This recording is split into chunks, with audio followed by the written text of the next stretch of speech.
Hola estudiantes, mi nombre es Rodrigo Villalba, soy docente de la Unidad Académica de Psicología Médica. Bueno, la idea de hoy es trabajar en este teórico el abordaje integral del tabaquismo, como ahí pueden ver, ¿sí? La idea de este teórico es que ustedes puedan obtener herramientas conceptuales que les permitan comprender de manera bien global algunas de las estrategias y técnicas que utilizamos en la clínica, ¿sí?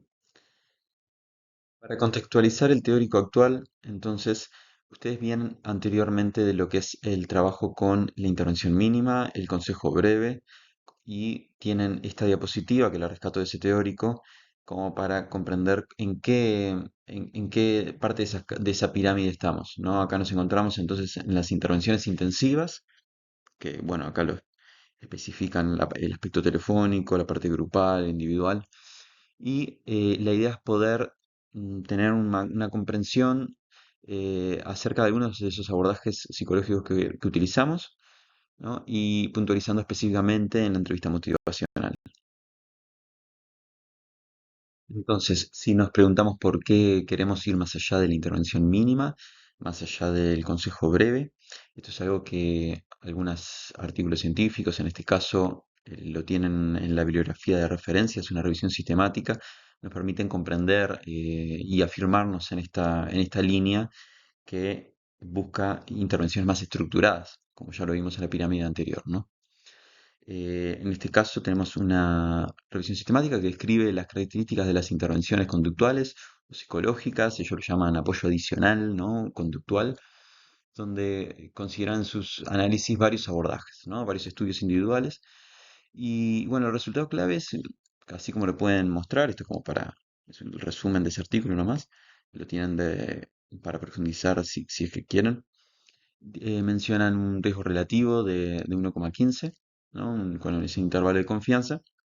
Entonces, eh, lo que ellos pueden afirmar con esto es que los pacientes que recibieron farmacoterapia más apoyo conductual tuvieron en promedio una probabilidad de un 15% mayor de lograr la abstinencia a largo plazo, ¿no? 6 meses o más.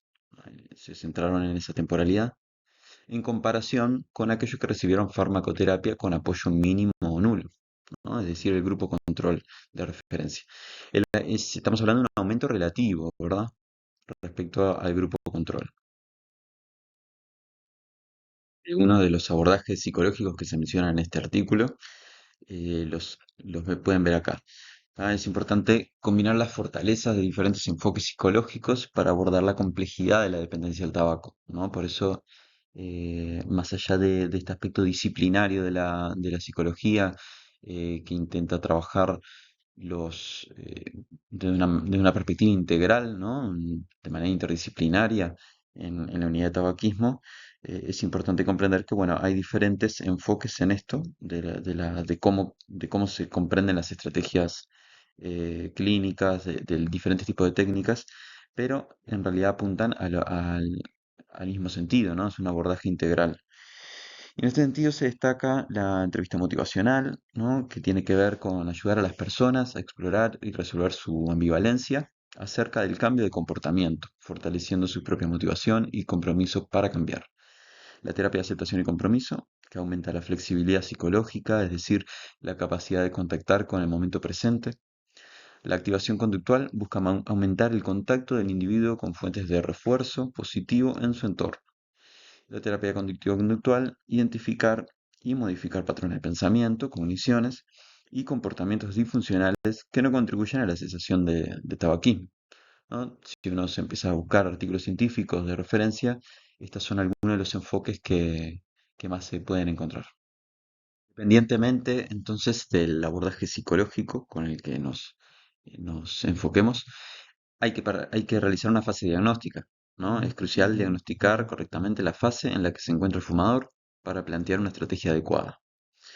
Entonces acá tienen algo que uno podría incorporar como esquema mental y realmente es bastante práctico, ¿no? Y podemos incluir la dimensión afirmativa, negativa en relación al deseo de dejar de fumar, en relación al hecho de si fuma o no, y incluye también un marco temporal, ¿no? Si bien uno lo estamos pensando ahora desde la perspectiva de la unidad interdisciplinaria de tabaquismo. ¿no? Son pacientes que vienen de forma voluntaria, pero eso no quiere decir que no se encuentren todos los pacientes en la misma fase. ¿Tá?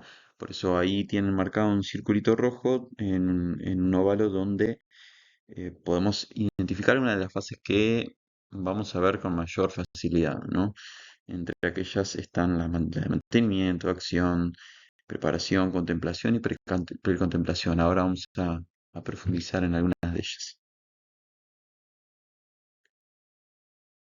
Bien, y a partir de esta diapositiva les proponemos realizar un ejercicio de tomarse un minuto, pueden detener el teórico, reproducirlo después, eh, pensando en un cambio que les haya sido difícil, que hayan tenido que realizar y les haya implicado un ejercicio de elaboración respecto a ese cambio. No necesariamente pensando en el tabaquismo, ¿no? Sino en algo que les haya puesto en marcha dos componentes esenciales de la entrevista motivacional, como por ejemplo un cambio respecto a mm, una situación que haya permanecido en el tiempo, que haya implicado la toma de decisiones de realizar un cambio, y la motivación, ¿no? Que estuvo en juego en ese cambio. Si tenemos en consideración esos dos aspectos, nos permite comprender mejor cómo se construyen las fases de la motivación al cambio. En este caso para el tabaquismo, pero piénselo con algo personal de ustedes. Eso nos permite después, cuando entremos en cada fase, tener en cuenta la relevancia que tiene. Es una relevancia que tiene relevancia práctica, clínica, pero es más que nada teórica, como lo estamos viendo ahora, ¿no? La referencia lo tienen es de Prochaska y Clemente, lo tienen en la bibliografía, y bueno, la idea es ganar comprensión en eso porque nos permiten orientarnos en la clínica. Sin embargo, uno después lo puede considerar, ¿no? Cómo es que utiliza estas herramientas. Uno puede estar en precontemplación o en contemplación para dejar de fumar, ¿no? Pero de repente se encuentra más en precontemplación para aceptar ayuda respecto a la posibilidad de ir a una unidad de tabaquismo o de recibir apoyo instrumental en ese sentido. Bien, y ahora veamos las características esenciales que tenemos que tener en cuenta cuando queremos evaluar en qué etapa se encuentra la persona. En el caso, por ejemplo, de la precontemplación, ¿cuál es su disposición hacia el cambio? No considera necesario cambiar su conducta, no la percibe como un problema. ¿Cuál es su conciencia respecto al problema? No existe la conciencia, es mínima. Balance decisional, ¿no? Y acá nos referimos un poco a esto cuál es su material cognitivo, que es algo que está impulsado tanto por la experiencia como por procesos neurobiológicos relacionados con el aprendizaje y la conciencia del daño. Por lo tanto, la percepción de los gratificantes, ¿no? Lo que genera un refuerzo positivo de la conducta, el mantenimiento de la conducta actual, la ganancia, son superiores a los aversivos, a las pérdidas, ¿no? O sea, el daño que genera la conciencia, el daño que uno tiene sobre el uso de drogas. La motivación al tratamiento acude presionado por los demás, por familia, etcétera, ¿no? Y la motivación es más externa que interna, con el objetivo de conseguir que la presión disminuya o desaparezca. Autoevaluación de eficacia versus deseo de consumir. Acá hay un desnivel entre la baja autoeficiencia y la magnitud del deseo de consumir. Hay una percepción de incapacidad y falta de voluntad. Bueno, el tema de la voluntad acá es más complejo, pero en realidad lo que quiere decir es que la voluntad es más bien externa antes que interna. En la etapa de contemplación, la persona comienza a plantearse la posibilidad del cambio. Se siente ambivalente respecto a la necesidad de cambiar. Se puede percibir una toma de conciencia progresiva de la existencia de la problemática. En el balance decisional, los aspectos gratificantes que obtiene de la conducta actual empiezan a equilibrarse respecto a los aversivos, que aumentan y se reconocen, ¿no? Acá encontramos que hay un aumento en la percepción de autoeficacia potencial. O sea, quizás sí podría dejarlo, por ejemplo, ya son frases que se podrían identificar. Todavía hay una alta vulnerabilidad, ¿no? A las recaídas, una alta vulnerabilidad y por lo tanto las estrategias estarían más apuntaladas en los recursos, en la búsqueda de recursos externos. Eso lo vamos a ver bien después. Eh, Con respecto a la motivación, estamos en pleno periodo de ambivalencia. Puede interesarse por recibir tratamiento, disminuye el desnivel entre baja autoeficacia y la magnitud del deseo de consumir, ¿no? A nivel neurobiológico encontramos más como un conflicto entre el sistema de recompensa, ¿no? Que está completamente eh, modificado, alterado por una adicción, ¿no? Ya sea el tabaco u otras, y el control inhibitorio que tiene la persona para poder dirigir su propia conducta. En la etapa de preparación, la persona se compromete al cambio, realiza algunos pequeños cambios conductuales, hay conciencia del problema y decisión para modificar su conducta. Con respecto al balance decisional, aparecen los aspectos aversivos, hay un mayor reconocimiento de ellos, comienzan a ser percibidos como superiores que los gratificantes. Eh, en cuanto a la motivación al tratamiento, desea cambiar su conducta problemática y en consecuencia puede solicitar apoyo terapéutico, ¿no? Acá estamos hablando de que existe la posibilidad de utilizar competencias que tienen que ver con la planificación, la inhibición de respuestas automáticas. eh, Continúa disminuyendo el desnivel entre la baja autoeficacia y la magnitud del deseo de consumir. Entonces, esto es algo que nos habilita a identificar posibles señales de riesgo, ¿no? Si hay mayor conciencia de eso, podemos prevenirlo. En cuanto a lugares que generan el deseo, ¿no? El craving, si es que ya está en abstinencia la persona, emociones, personas asociadas al consumo, todo esto se planifica para que la persona lo pueda evitar conscientemente. En la etapa de acción, la motivación confluye en mayor medida con la disposición hacia el cambio, porque los aspectos aversivos son claramente percibidos como superiores a los gratificantes. Hay conciencia del problema y se implementa la acción para abandonar la conducta problemática. Los beneficios del cambio en el balance decisional pueden empezar a percibirse. Surge el riesgo de recaída relacionado con el intenso síndrome de abstinencia.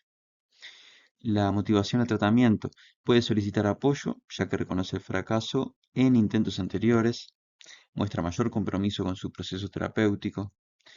En la autoevaluación de la eficacia y el deseo de consumir, cambia su conducta, así como las condiciones ambientales que la afectan, con el objetivo de superar su problema.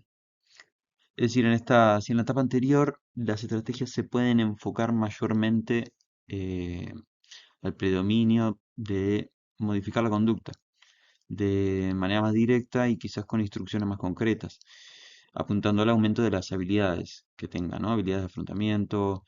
eh, en esta etapa la persona puede adquirir mayor capacidad del manejo de contenidos mentales y el malestar emocional asociado a los estímulos que tienen que ver con la adicción. Con lo cual estas técnicas cognitivo-conductuales que veremos más adelante están más relacionadas con el trabajo de la atención. Otras técnicas como el mindfulness, la meditación, pueden ganar mayor terreno aquí. Y en la última etapa de mantenimiento se perciben los aspectos aversivos como superiores a los gratificantes. Se mantiene la conciencia del problema. El deseo intenso de consumir disminuye los aspectos gratificantes del cambio. Comienzan a ser percibidos. Se centran en aquellos aspectos del tratamiento que promueven la prevención de la recaída. La percepción de autoeficacia alcanza su punto máximo, compromiso con consolidar los logros alcanzados y prevenir una posible recaída. Acá a veces nos encontramos en la segunda semana de los pacientes que de repente vienen y ya iniciaron el tratamiento. eh, o sea, desde que se le inició el tratamiento farmacológico me refiero, ¿no? Entonces algunos de los beneficios de esta medicación empiezan a ser percibidos. Y acá es importante recalcarlo de las etapas anteriores, ¿no? Por eso la estrategia terapéutica siempre va considerando la particularidad del paciente y el momento en que se encuentra. Las etapas estas nos permiten ubicarnos como en un proceso que se va midiendo paso a paso con el paciente. Anteriormente mencioné la última etapa del proceso, la del mantenimiento. En realidad es un proceso que se piensa de forma en espiral, ¿no? O sea, la recaída no debería implicar el abandono del tratamiento, sino justamente es algo parte de lo que es el mismo proceso terapéutico, ¿no? De construcción de habilidades, de nuevos hábitos, por lo tanto está contemplado en el proceso. Si consideramos todas las etapas que estuvimos viendo, podemos darnos cuenta de que es un proceso que implica un acompañar, que implica un estilo terapéutico, que implica considerar algunas competencias de parte del clínico, que son actitudinales, que son éticas, y tiene que ver con algunos de los principios fundamentales de la entrevista motivacional, por ejemplo, la colaboración y la empatía. Adoptar una postura de apoyo constante, ánimo y empatía, estableciendo una relación terapéutica, colaborativa y no confrontativa, centrado en la persona, enfoque en la autonomía del paciente, fomentando la elección y la autodeterminación en el proceso de cambio. La escucha activa y la escucha reflexiva, esto es algo que ya vienen viendo desde primer año. Son habilidades comunicacionales que nos permiten prestar atención plena a las preocupaciones, a la ambivalencia, al lenguaje de cambio, esto es algo que se va construyendo con el mismo paciente, demostrando comprensión a través de resúmenes, reflexiones. La vocación ayuda al paciente a descubrir y expresar sus propias razones para dejar de fumar, extrayendo la motivación intrínseca, ¿no? Todo lo que estuvimos observando anteriormente es que hay un pasaje de lo que son los recursos externos a los recursos internos que tiene la persona. Primera etapa teórica de la instalación de una entrevista motivacional, podemos identificar algunas herramientas conceptuales, algunas técnicas que nos permiten dar forma a esta entrevista. Crear el clima de confianza para que el paciente pueda analizar y explorar la ambivalencia, y también nos permiten preparar al paciente para el cambio, mejorar su compromiso. Las preguntas abiertas, escucha reflexiva, afirmar, resumir, motivar al lenguaje de cambio. Preguntas abiertas, si nos adentramos en cada una de ellas, no pueden ser contestadas con sí o no. Son la puerta de entrada a una comunicación fluida. Anima al paciente a tomar control de la dirección de la respuesta, lo que puede ayudar a hacerle sentir más seguro y capaz de expresarse. ¿Cómo empezó a fumar? ¿Qué cambiaría en su vida si dejara de fumar? La escucha reflexiva. Intenta deducir lo que realmente la persona quiere decir. Es una deducción razonable sobre el mensaje original. La deducción se comunica en una frase que es de vuelta al paciente. Afirmar. Señalar y reconocer el esfuerzo y la fortaleza del paciente, ¿no? ¿Cuáles son aquellas fortalezas que tiene? Frase de apoyo y comprensión. Lo viene haciendo muy bien. Cuando se propone algo, es muy firme en conseguir sus metas. Hay algo de la autoeficacia que es necesario también trabajar ahí. Resumir, confirma que se le ha estado escuchando, prepara al paciente para seguir eh, relatando, es muy útil para poner de manifiesto la ambivalencia, proporciona la oportunidad para reforzar planteamientos positivos que haya hecho el paciente, permite corregir aspectos que no se han entendido. Activar al lenguaje de cambio, técnica que guía al paciente a resolver la ambivalencia que sienten respecto a una conducta. Les permite moverse de esta situación estática, que significa estar ambivalentes, y animarse a iniciar un cambio. Ejemplos: imaginemos que usted continúa haciendo lo mismo, sin ningún cambio. ¿Qué cree que podría pasar en 5 años? ¿Qué necesita usted para tomar la decisión de dejar de fumar? Estrategias y técnicas de la etapa 2. Se apuntala a lo que es el cambio de la conducta, a la ayuda práctica y apoyo mantenido. Entonces, aparece en la recapitulación, que es un resumen de las razones para el cambio, evaluar cuál es el próximo paso. Preguntas claves, se utiliza con la intención de averiguar si la persona está lista para hacer el cambio. ¿Cuál es su próximo paso? Teniendo en cuenta todo esto, ¿qué va a hacer ahora? Teniendo en cuenta todo esto que querría hacer, ¿cómo le gustaría comenzar? Información y consejo. Si el paciente solicita información y consejo, se valoran las sugerencias y se ofrecen varias opciones o alternativas. Negociar el plan de acción. Con la activa participación del paciente se establecen las metas, se consideran y evalúan las opciones de cambio y se elabora un plan de acción. Bien, entonces, desde las diferentes etapas del cambio que estuvimos viendo y las fases dentro de la entrevista motivacional, podríamos ubicar varias de las técnicas y estrategias dentro del abordaje psicológico que hay en tabaquismo, de acuerdo a alguna de esas etapas, al menos a nivel teórico y clínico también. Es algo que uno aprende a- a identificar en qué momento las usa. Por ejemplo, algunas son más fáciles de instalar en un comienzo porque tienen una intención, un estilo más directivo de parte del técnico. y apuntan a quizás conductas un poco más concretas. Por ejemplo, el control de estímulos, modificar el entorno y las rutinas para reducir la exposición a desencadenantes asociados al acto de fumar.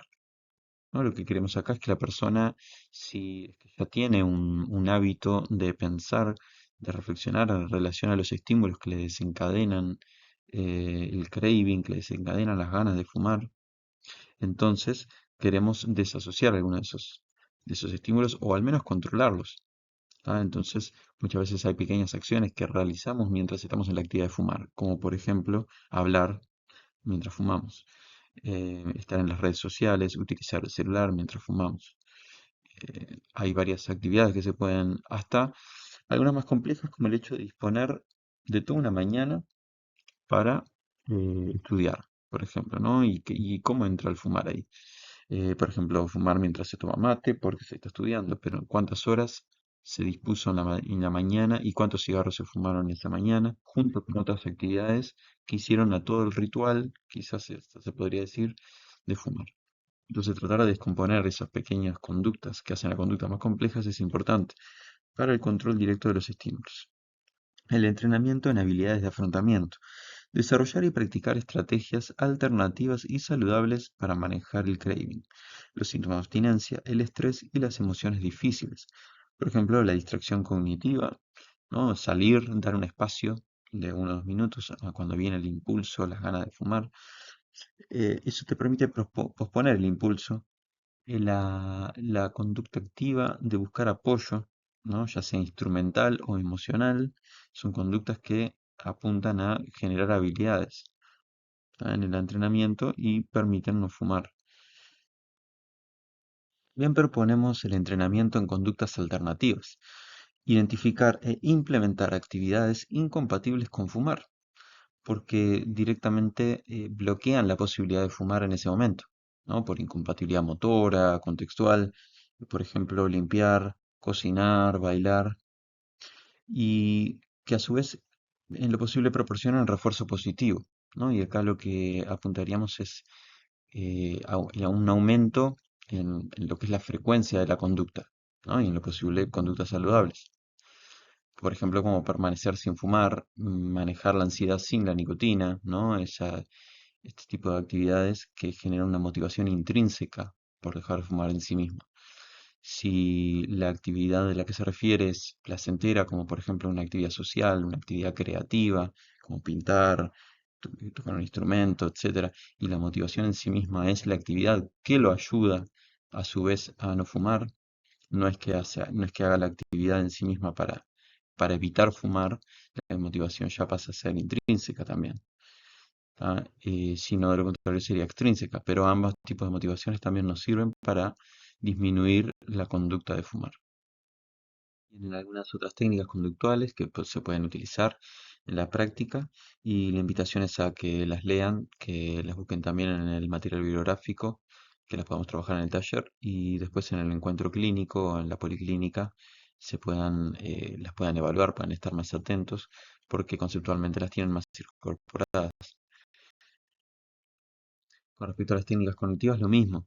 Se pueden utilizar la reestructuración cognitiva, como por ejemplo identificar, desafiar y modificar patrones de pensamiento disfuncionales o creencias erróneas relacionadas con el tabaquismo, el estrés o las emociones negativas, ¿no? Aquí tratamos de que la persona ya es consciente de las cosas que piensa. eh, lo que podemos focalizar es quizás cambiar la perspectiva en relación a lo que está pensando. La difusión cognitiva, aprender a distanciarse de los pensamientos, observándolos como lo que son, eventos mentales, en lugar de verdaderas verdades absolutas o reglas a seguir. Es decir, la persona acá ya es capaz de manejar los contenidos mentales sin una dificultad que le implique eh, el manejo de la autorregulación emocional. Por lo tanto, podemos trabajar con esos contenidos, sin la intención quizás de forma tan directa de modificarlos como en el concepto anterior. Aumento de la conciencia sensorial. Ser más conscientes de las estimulaciones internas, sensaciones corporales, emociones y externas, el entorno. Aceptación, estar dispuesto y experimentar pensamientos, perdón, sentimientos y sensaciones difíciles, incluyendo el craving, el malestar, la abstinencia, etc. La prevención de las recaídas también es un capítulo importante. Hay un proceso de identificación de situaciones de alto riesgo, anticipar contextos futuros donde la probabilidad de fumar sea elevada, el desarrollo de planes de afrontamiento, diseñar estrategias específicas para manejar cada situación de alto riesgo identificada, el manejo de deslices, ¿no? Tener un episodio aislado de consumo como un error, un desliz, no es una recaída total, ¿no? Sino que es utilizar como una oportunidad de aprendizaje para retomar la abstinencia, ¿no? Esto que habíamos dicho del proceso en espiral. Así que bueno, esto ha sido todo el teórico por ahora. Planteen preguntas como para el taller y nos vemos en el encuentro clínico.